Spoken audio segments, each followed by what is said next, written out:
Today, we're going to unpack a fascinating story about American power, a real tale of two very, very different centuries.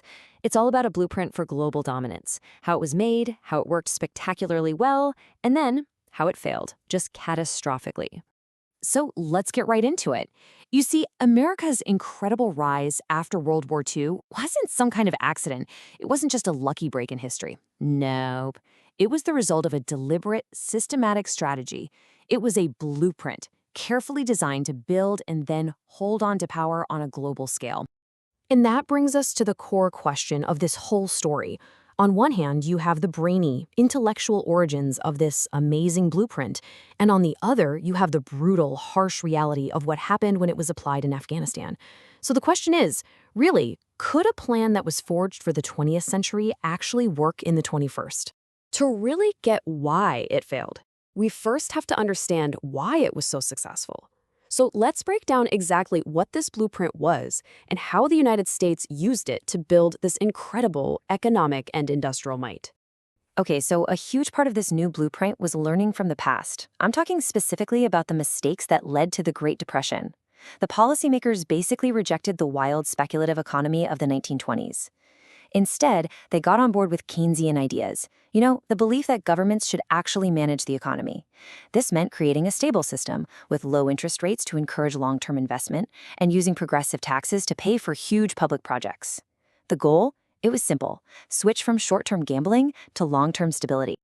And right at the very heart of this economic power was something called machine tooling. Now, this isn't just about building factories. It's about building the machines that make the machines. This unique skill, which was developed over decades in industries like firearms and cars, gave the U.S. this unbelievable advantage. It was the engine of mass production, and it allowed America to outproduce pretty much any other nation on Earth. And this blueprint wasn't just for things at home. It was global. The U.S. strategically used its diplomacy and corporate power to control the flow of vital resources, like oil. It built alliances to manage supply chains all over the world. And, this is critical, it created new international institutions, like the UN and the World Bank, to basically write the rules of the new global game, locking in its influence for decades. All right, let's move on to the ultimate proof that this blueprint worked, the reconstruction of an entire continent that had been absolutely torn to shreds by war. With that powerful statement, George C. Marshall laid out what would become known as the Marshall Plan. It was a massive injection of U.S. foreign aid, designed to do exactly what he said: fight the chaos that had just swallowed post-war Europe and rebuild from the ashes. And the results? They were just staggering. I mean, take a look at Germany's economy. After the war, it was in a total freefall. But once the Marshall Plan kicked in, it didn't just recover. It roared back to life. This chart shows an incredible turnaround. Absolute proof that the American blueprint for rebuilding a nation could, at that time, work miracles. Now, we're going to pivot. Fast forward half a century to a new war, a new nation, and a challenge that would test the absolute limits of that very same American blueprint. The Afghanistan the U.S. entered in 2001 was a world away from post-war Germany. It was a nation in total ruins after decades of war. Life expectancy was a grim 46 years old. 70% of men and 90% of women were illiterate. I mean, the starting point could not have been more different.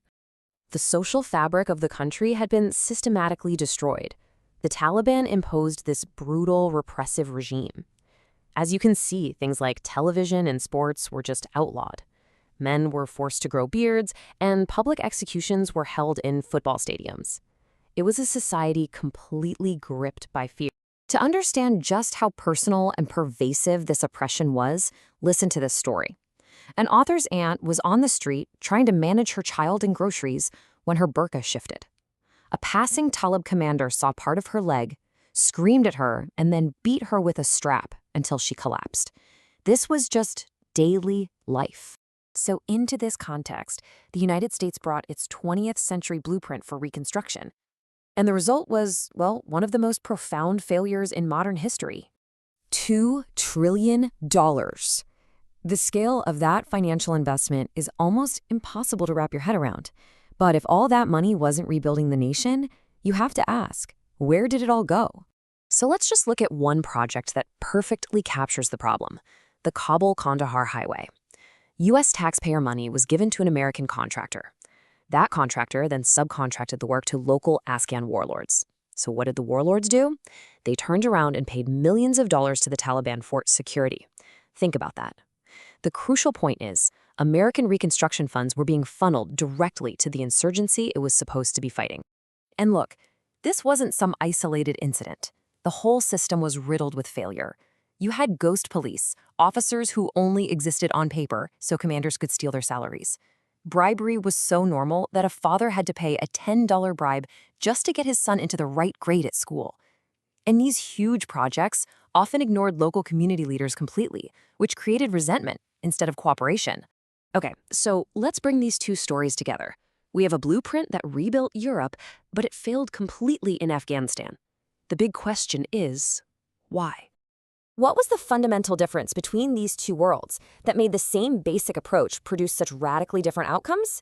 This table really lays out the core differences. In Europe, institutions like courts and universities were devastated, but their foundations still existed. In Afghanistan, they were either gone or had never really existed in the first place. Europe had a skilled, educated workforce. Afghanistan had widespread illiteracy. Europe was made up of established nation-states. Afghanistan was a complex tribal society. And all of that leads to the key point. The Marshall Plan was rebuilding something that was broken. The effort in Afghanistan was trying to build an entire nation from scratch. So the ultimate takeaway here is pretty simple. Context is everything. A blueprint for building isn't a one-size-fits-all solution. Its success depends completely on the ground you're building on. The plan that worked on the solid foundations of post-war Europe just wasn't designed for the fractured, broken landscape of 21st century Afghanistan. And all of this leaves us with a final, really difficult question. The 20th century model of top-down, massive investment, well, it clearly has its limits. So if a $2 trillion effort based on a proven blueprint failed this badly, what does it actually take to build a stable, prosperous nation in our modern world?